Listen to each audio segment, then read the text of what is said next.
Saudações, leitores e seguidores do Instituto Liberal, eu sou Lucas Berlanza e este é mais um IL Flash, aquele momento da semana em que a gente elenca os 7 artigos que mais impactaram, que mais fizeram sucesso no nosso site oficial e nas nossas redes sociais. E o IL Flash de hoje começa com um artigo provocativo, irônico, do economista Roberto Ellery, ele que está acostumado a trazer ao público do Instituto Liberal análises densas, com forte recurso a gráficos e dados numéricos, ele é um técnico na área econômica, não é diferente com esse texto, mas ele traz um tom mais irônico e mais provocativo. Não comemos PIB, mas a gente sabe que de forças que não estão interessadas em comentar ou em analisar de forma realista os números do Produto Interno Bruto, os números do PIB, a gente vê esse tipo de comentário. Mas PIB não importa porque a gente não come PIB. Né? A gente já ouviu isso na época do PT, ouve ainda nos dias de Bolsonaro. E provavelmente ouvirá nos dias de quem quer que venha depois esse tipo de alegação como desculpa para resultados não tão interessantes. Seja de quem vier esse tipo de comentário. Então, o Ellery parte do reconhecimento de que essa provocação, esse comentário, né, apesar de geralmente ser inoportuno, é verdadeiro, em essência. Realmente ninguém come PIB, ninguém come um número, é evidente isso, mas é preciso contextualizar a importância do PIB e como o maior PIB per capita está relacionado com algumas características desejáveis de uma sociedade.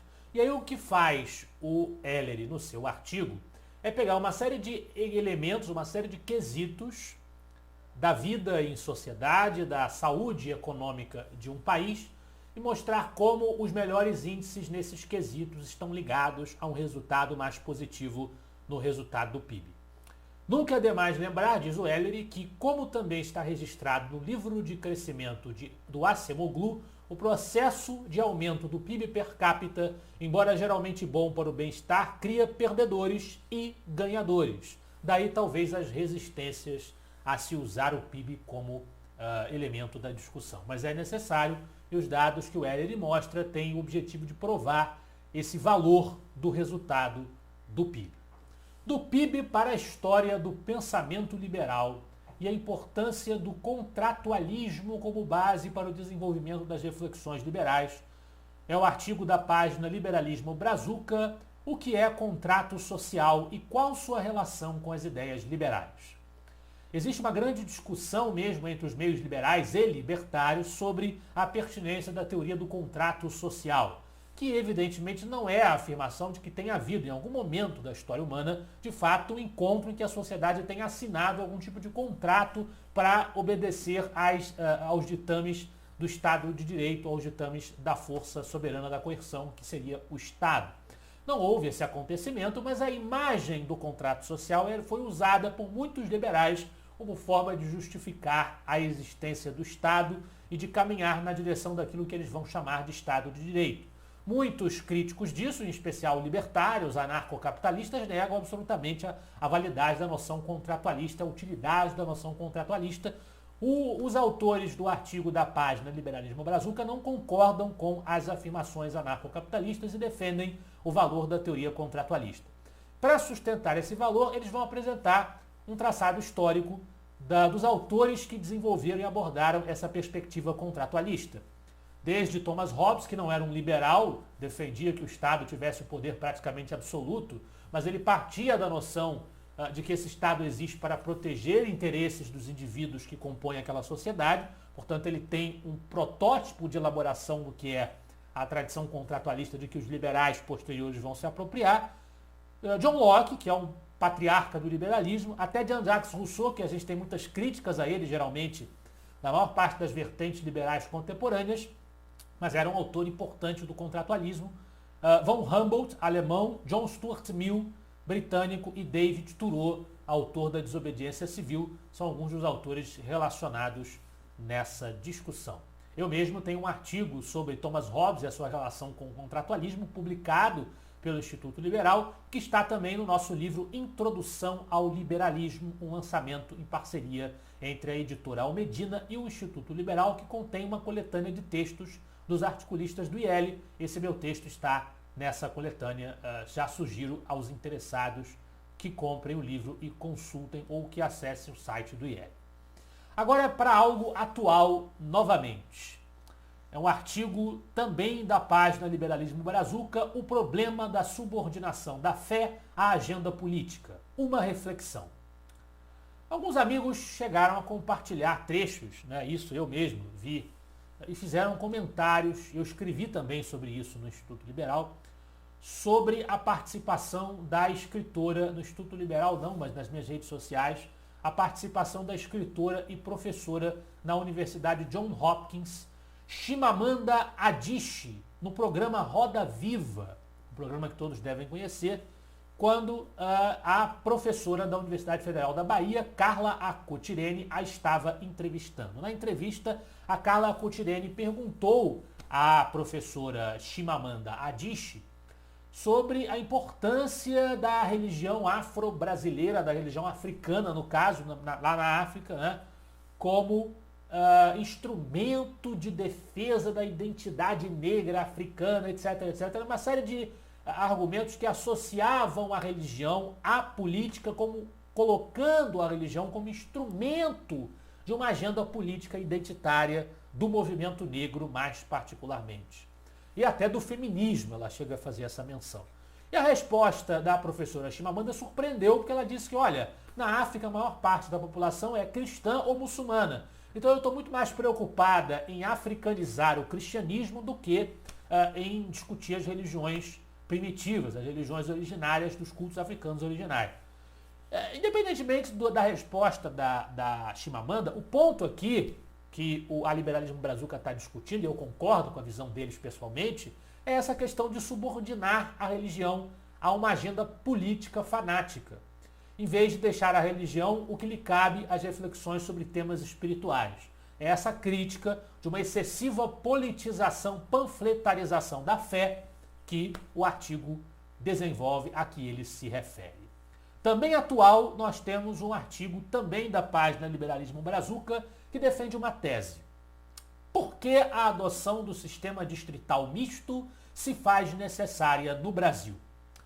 Nós temos uma discussão sobre qual o melhor sistema eleitoral. O Brasil já teve no passado um sistema distrital, adotou, sobretudo a partir da era Vargas, o voto proporcional, que está em vigência até hoje, e muitos consideram que esse sistema não é adequado, que ele afasta o cidadão do sistema representativo e ele enfraquece a vitalidade do sistema representativo brasileiro. E com isso sugerem a adoção de um sistema distrital ou de um distrital puro, em oposição ao sistema proporcional. A página Liberalismo Brazuca defende um distrital misto que pretende mesclar, tal como ocorre na Alemanha, as vantagens dos dois sistemas puros, misturando tanto do sistema proporcional um fortalecimento visado, o fortalecimento dos partidos, da identidade programática, das legendas, quanto no sistema distrital a proximidade do eleito com o eleitor, a melhoria do senso de representação. Então ele defende essa mescla, que é o exemplo da Alemanha. Atualíssimo também o tema do artigo seguinte, do Roberto Rachevski: o ato de se vacinar é um direito, jamais uma obrigação. O autor está falando mais uma vez sobre esse assunto, na verdade é um assunto recorrente durante esse período pandêmico.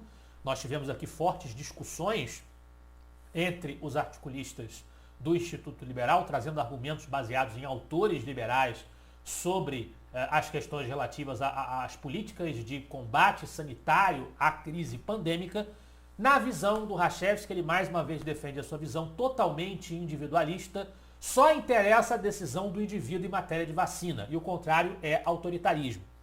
Salvo para isolar pessoas que estejam comprovadamente infectadas, mediante rastreamento e testagem em massa, que é tudo o que o Brasil não fez, é que o Estado pode agir e se intrometer na vida do indivíduo numa situação como essa de pandemia. Fora isso, o Estado não deveria se meter em nada, tudo deveria ser ficado na margem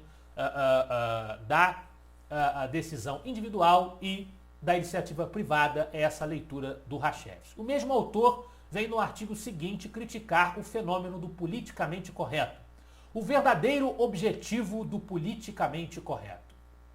Ele vai criticar o politicamente correto como um instrumento retórico de fortalecimento de agendas, de distorção dos conceitos que acabam tendo consequências anti-individualistas, coletivistas, consequências autoritárias. Ainda na atualidade, nós temos um artigo na liderança do Juliano Oliveira, A Hipocrisia da Esquerda ou O Genocídio que Pode.